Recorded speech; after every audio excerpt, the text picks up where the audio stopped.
Have you ever noticed something strange? You finally finish everything you needed to do. The emails are answered, the dishes are clean, your work is done. You sit down on the couch. And within seconds, something inside you whispers, you should be doing something. Not because anyone asked you to, not because there's an emergency, but because being still somehow feels wrong. Visual, empty room with sunlight slowly moving across the floor, so instead of resting, you check your phone. You reorganize a drawer that didn't need organizing. You think about tomorrow's tasks.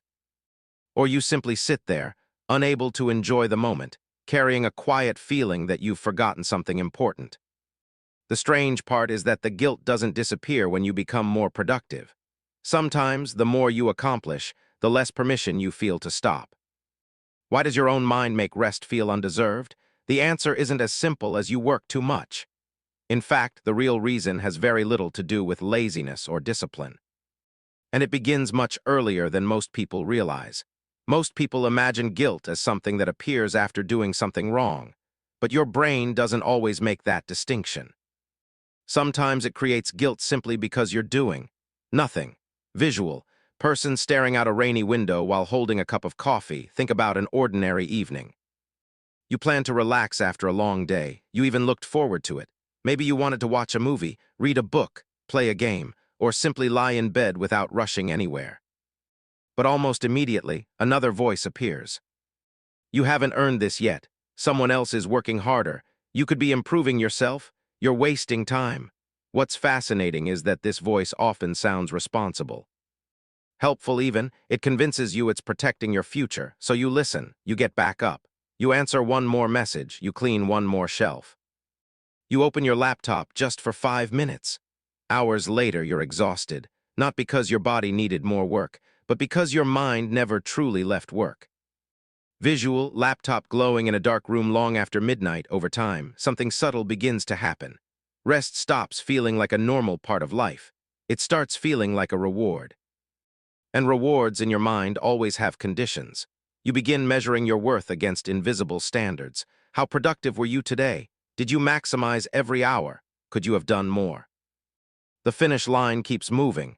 Every achievement creates another expectation. Every completed task quietly gives birth to 3 new ones. It's like trying to empty a bucket while someone keeps pouring water back into it. No matter how much you do, the feeling of enough never arrives. Visual, water slowly filling a bucket with no overflow, symbolizing endless tasks. This doesn't stay confined to work. It follows you into weekends, vacations, dinner with friends. Even moments that should feel peaceful. You might notice yourself checking work emails during holidays, feeling uneasy while everyone else seems relaxed. Or apologizing for taking time off, even when no apology is needed. Eventually, this becomes part of your identity. You stop saying, "I'm feeling guilty today." Instead, you quietly become someone who believes, "I'm only valuable when I'm useful." And that's a very different kind of burden. Because if usefulness becomes your identity, what happens when you simply exist? Visual, person walking alone at night under soft streetlights. That question may seem simple. But hidden inside it is the psychological pattern that explains why relaxing can feel more uncomfortable than working. And once you understand where that pattern comes from, you'll realize your brain isn't trying to punish you. It's trying to protect you in a way that no longer fits the life you're living. To understand why, we first need to look at what your brain believes rest actually means. Here's the part most people never hear. You are not failing at relaxation. Your brain may simply be confusing rest with risk. That sounds irrational, but your brain has never been designed to be perfectly logical. Its first job is not happiness. Its first job is prediction. It is constantly asking one quiet question: what keeps this person safe? And whatever answer it learns early in life, it tends to repeat. Visual, abstract brain animation with glowing neural pathways forming familiar routes. Imagine a child who is praised almost exclusively when they achieve something. Good grades. Helping around the house, being responsible, being the easy child. The message isn't spoken directly, but over time the brain begins to connect 2 experiences. Achievement brings safety. Doing nothing brings uncertainty. This isn't a conscious decision, it's a pattern. In behavioral psychology, this is a form of reinforcement. When certain behaviors are repeatedly followed by approval, relief, or emotional security, the brain strengthens those pathways, not because they're objectively true, because they were useful. Years later, you're no longer that child, but your nervous system may still be following the same map. Think of your brain as an old GPS. A GPS doesn't ask, has the destination changed? It simply follows the last reliable route.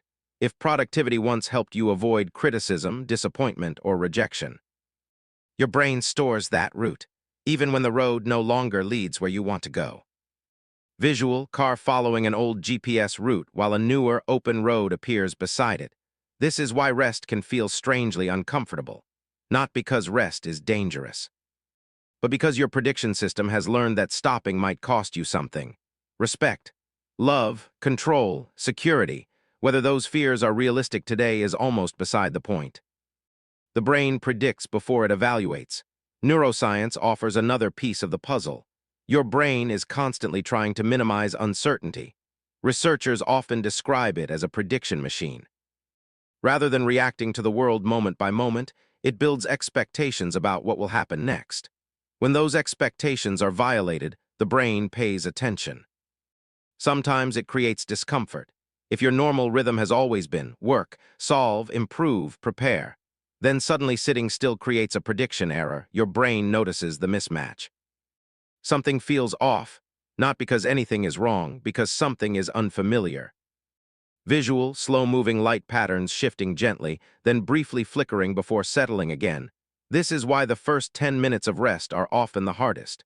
Your body is sitting on the couch, but your nervous system is still running yesterday's schedule. It keeps searching for the next problem to solve, almost like a smoke detector that's become too sensitive. Even steam from a warm shower can trigger the alarm. The alarm isn't broken, it's simply reacting to the wrong signal. Your mind can do the same thing. It mistakes stillness for danger. It mistakes peace for falling behind. There's another layer hidden beneath all of this. Over time, repeated behavior doesn't just become a habit, it becomes part of your identity. Psychologists sometimes describe this as identity-based learning. When you perform the same behaviors often enough, your brain stops thinking, "I work hard." Instead, it quietly concludes, "I am the kind of person who must always be productive." That's a powerful shift. Because once a behavior becomes part of your identity, not doing it feels like becoming someone else. Visual, notebook with one sentence written, "Who am I when I'm not producing?" This is why a free afternoon can feel surprisingly uncomfortable. It's no longer just empty time. It becomes an identity conflict. If you're not producing, who are you? And that question is far more unsettling than it first appears, because the answer isn't found by working harder. It's found by understanding something your brain has forgotten. Safety and usefulness are not the same thing, but knowing that intellectually isn't enough. Your nervous system has to experience it. And that's where real change begins. In the next part, we'll explore 4 psychology-backed principles that gently teach your brain that rest is not a threat, but a skill it can learn. Understanding the pattern is important, but understanding alone rarely changes the brain. Your nervous system doesn't learn through information, it learns through repeated experience. This is why you can logically know that it's okay to rest, and still feel guilty every time you try. The goal isn't to convince yourself. The goal is to give your brain new evidence. Think of it as updating an old map, not by arguing with it, but by walking a different path often enough that the brain begins to trust it. Visual, a worn footpath slowly fading as a new path becomes clearer through a green field. One schedule rest before you earn it. This sounds almost backwards. Most people rest only after everything is finished. The problem is that everything is never finished.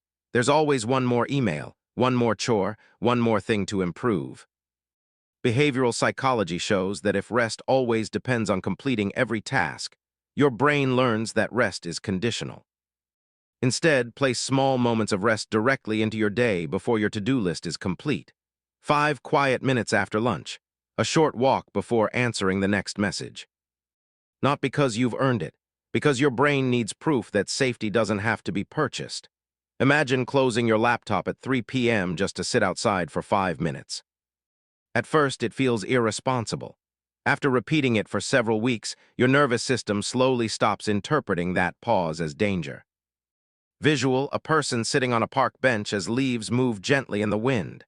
2. Notice the voice without obeying it when guilt appears. Most people immediately react. They stand up. Open the laptop, check another notification, but cognitive psychology suggests something different. Thoughts are not commands, they're predictions. The moment you notice the thought, I should be doing something, try responding with quiet curiosity instead of immediate action. Interesting. My brain thinks productivity equals safety. That small pause creates what psychologists call response flexibility. It gives your thinking brain, the prefrontal cortex, a chance to guide your behavior instead of letting old automatic patterns decide for you. Picture yourself watching a movie on a Sunday afternoon. Halfway through, guilt appears. Instead of turning the movie off, you simply notice the feeling. You don't argue with it. You don't obey it. You let it exist while continuing to rest. That tiny decision is already teaching your brain something new.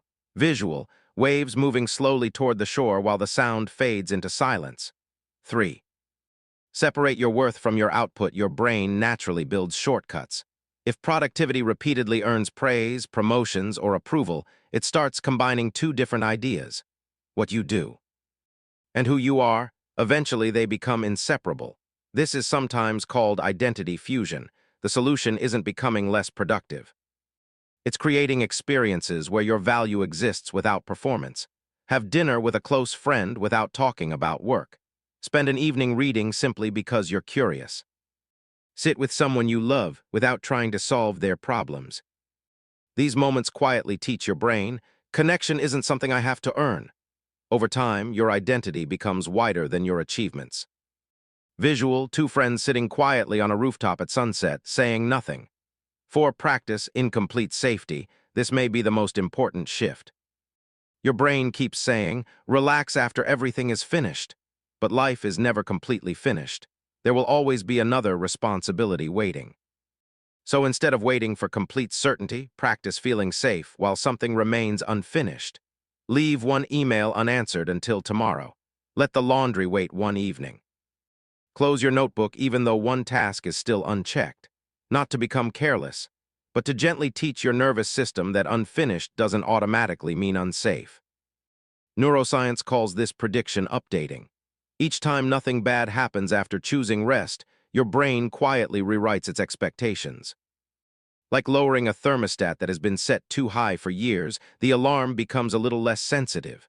Not overnight, but one calm experience at a time.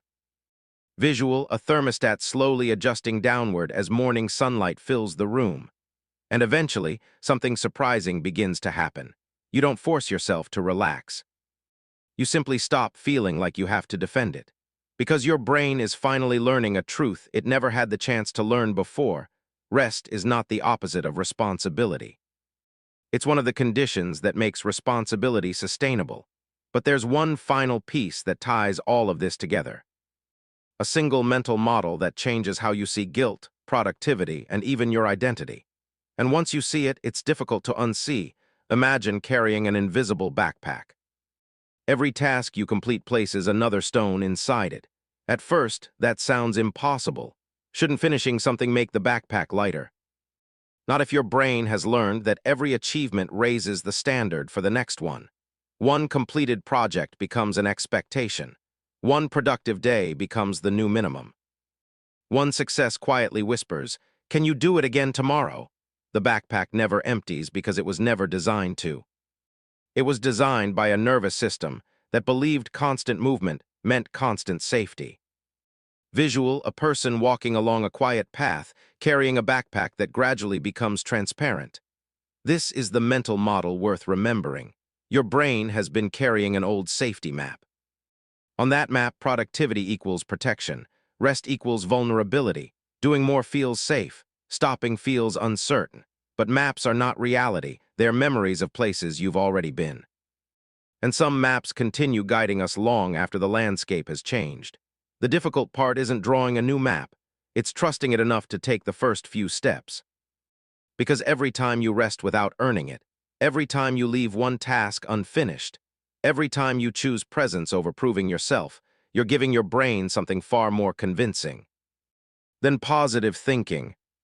You're giving it evidence. Behavioral psychology shows that lasting change rarely happens because of a single insight.